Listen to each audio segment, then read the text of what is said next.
So I love lay services like the one we're about to have, where people share with their community about a particular topic.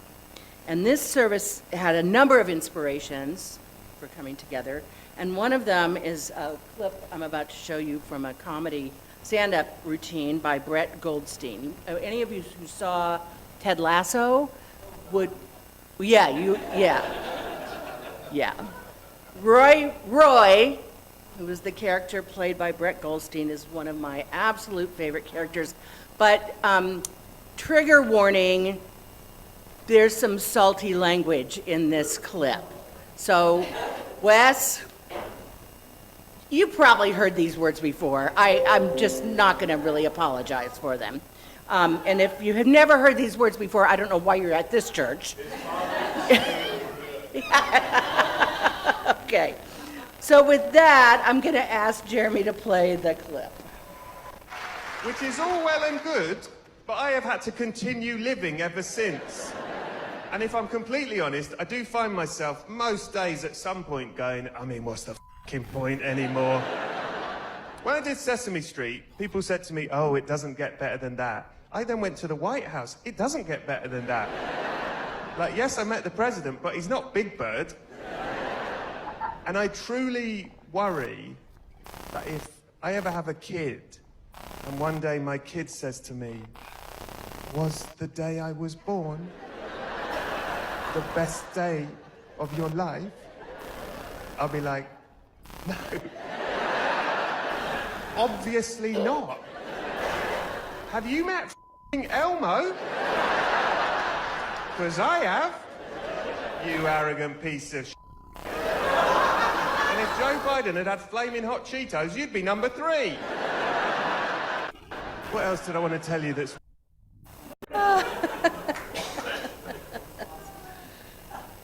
Because, the Muppets, right? So I've asked, I originally asked new people to come and share, because new people, we need to get to know them better, right? Kelsey, unfortunately, wasn't able to join us this morning, so I asked new people and a young person to come and talk to us this morning. So we're going to start with Les to come and talk about one of the best days in his life, and then Brittany, and then I get to end it. So come on up, Les. Good morning. Good morning. It's difficult for me to determine what my best day was.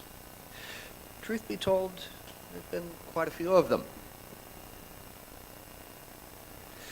There was the day when I was in kindergarten and I got to meet Mr. McFeely from Mr. Rogers' Neighborhood. Really kind of funny with the video we just saw. And I met all of the puppets from the neighborhood of Make Believe, and they actually filmed a promotional spot for our local PBS station. Back in the 70s, that was something. And I got to see myself on television for the first time, seated around Mr. McFeely with all the circle of other children. It was a delightful experience, but that was not my best day. There was the time when I was 14, and one of my older friends taught me how to ride his motorcycle. It was a standard transmission, and I spent the afternoon stalling the machine over and over and over and over and over and over and over again, trying awkwardly to put that bike in motion. But persistent pays off, and I eventually succeeded and learned how to ride. There are very few benefits to having neglectful alcoholic parents. But the feeling of being on the open road on a motorcycle at 14, without a license, is something I wouldn't trade for the world. There are few things that can recreate the experience of freedom I felt zipping along the country roads in Indiana, wind whipping through my hair. That was a wonderful day. But I can't say that that was my best day. In fact, there have been countless days that have been wonderful, and I'm incredibly grateful for them. But I can't consider them my best days. Going to amusement parks, hiking into Grand Canyon, getting married, getting divorced, yes, that was a good day too. graduating with my college degrees, attending concerts, being on stage as a stagehand for ZZ Top. That was fun. Getting sober. Going to bed at the end of the day realizing I hadn't wanted to drink that day. These are absolutely wonderful days, but they don't measure up to my best day. Some would consider my best day to be quite unspectacular, and I would have to agree with them. It was a simple moment that happened in 2018. I'd just gotten off work and was preparing to relax for the evening, and I briefly saw myself in the mirror. The man I saw was the same man as I had always known. He was the same man that had experienced all the wonderful things I just mentioned, but he was also someone who had lived through things that kill a lot of people. Alcoholism, parental abandonment, juvenile hall, foster homes, bullying, self-hatred, PTSD. In fact, almost half of the children who age out of the foster care system end up dead or in jail within 2 years. The man I saw in the mirror didn't just survive those things, he thrived. He didn't go to jail, he went to college and he had a car. It's unheard of. The man I saw in the mirror was living in the same body as that scared and abandoned child who had always been there. But something was different. Something had changed that day. I did a double take and looked in the mirror again. Yeah, something was different. Nothing physically, I looked pretty much the same as I always had, except for the fact that the man I saw staring back at me, well, my God, that guy's actually really kind of good looking. You see, for the first time in my life, at 48 years old, I actually liked the guy I saw in the mirror. That and many days afterward would contain wonderful moments of healing, and I would do my best to pass that on to other people. Because even with all the wonderful things we can experience in life, the birthdays, the celebrations, the accomplishments, we don't truly get to enjoy them unless we love ourselves. And the moment I first truly felt that love was absolutely the best day ever.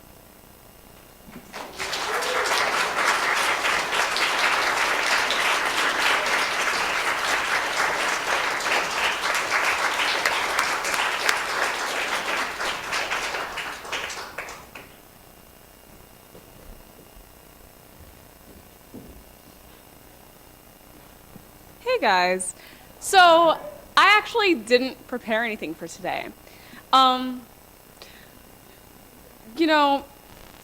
Lots of days tend to be good days. I can't really say I have a best day ever because most days are good days for me. But I will say that one of my favorite good days is when I became stage manager for the senior directed one acts. And then, sorry, I'm getting emotional. Then after that, when we actually started, I made it through a green room without crying, which is rare for me. I always cry on green room. And I was very proud of myself. I was like, yes, I did that. I didn't cry, guys. And then we got to big green room. And I was doing fine. I was great. Until one of my favorite people at the school came in and she was crying, and in all honesty, that made me cry. I started bawling my eyes out. And then she walked out and I kind of calmed down, and then senior speeches came. And I realized, it's okay to feel all those emotions. Yeah, the seniors are going to be gone, but they're not gone yet. And so I let myself feel those emotions. I cried my eyes out, and then I went on stage. Well, not on stage. I went backstage, and I called those cues, and I did what I needed to do, and I made sure that closing night was the best closing night I could have had possible. And that, for me, is one of my best days. Thank you.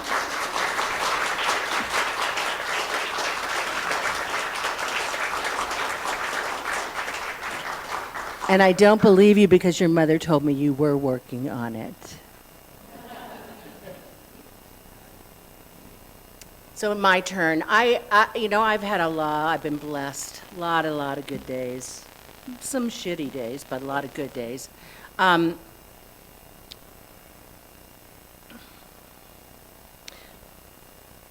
think the distinction between good days and really good days is that you're having one when you're having a really good day, right?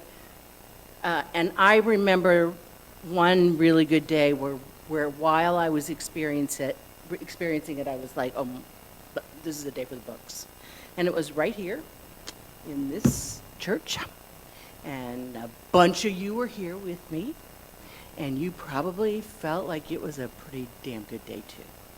It was our first Pride ice cream social. So let me give you a little backdrop for those of you who were not here. I don't have the exact date, but let's just say 10 years ago. A couple of guys, they were guys, got together and said, let's have Gettysburg Pride. And so the guys, there were about 4 of them, had a bar crawl. Then the next year, I know there are people in the room who know I'm telling this accurately. Next year, so it started out 4 guys. Next year, there were 6 guys, another bar crawl. The next year, a couple of us said, hey, there are more than 6 gay people in town, and they're not all guys. And they don't all drink. And they're not all 21. And some of them are in sobriety situations. And some of them are, hello? What is this? Can we, and then we thought, well, wait a minute, maybe we can be part of the solution here at UUG. Maybe we can have a family-friendly, let's have an ice cream social. And the church was on board. We were like, this sounds really fun. So we went to the organizers, and they were like, how much is it going to cost in a church? Like, they didn't know anything about us. And they thought that maybe we wanted to bring everybody in and pray away the gay. And we had first way to argue like, oh, no. We want more gaiety, not less. We like it. We're good. And we're paying for it. We don't need your budget. We have our own. So we pulled together a committee, and we were going to have the best ice cream. None of this Walmart ice cream. Forgive Walmart, but, they have their place. We're going to get Mr. G's. And we're going to get a lot of it. And Jamie Graham Thomas and I had an argument over how many and what kind of toppings we're going to have. She wanted 35. I wanted to restrict the toppings. Bob Anderholt, we found out and discovered, had special scoops that he came armed with. Thank you, Bob. We had a serving island, right? The Zigglers, I remember everybody, we served people. Lydia Obrist, who's one of our stealth people, she comes in, zooms in early, hides. She came in and she decorated the whole place. Rainbows were everywhere. I made a playlist that Facebook wouldn't let me play because copyright. But we played it anyway. We played it in here because I don't care.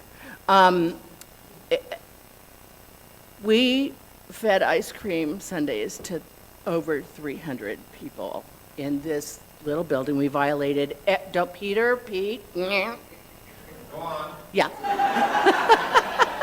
I want our fire marshals not to know that we did this. We know we fed 300 people because we bought a box of 500 spoons and then we counted the leftover spoons.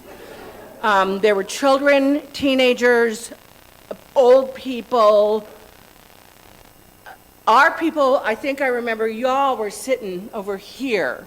I think I remember a table of UUG people our gay people were pretty much over here. I felt like whenever I would look over at y'all, we were like, what is happening?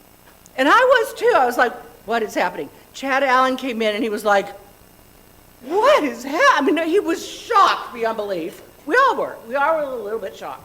And I just remember thinking, okay, Eyssell, imprint this because this is one of the best days of your life.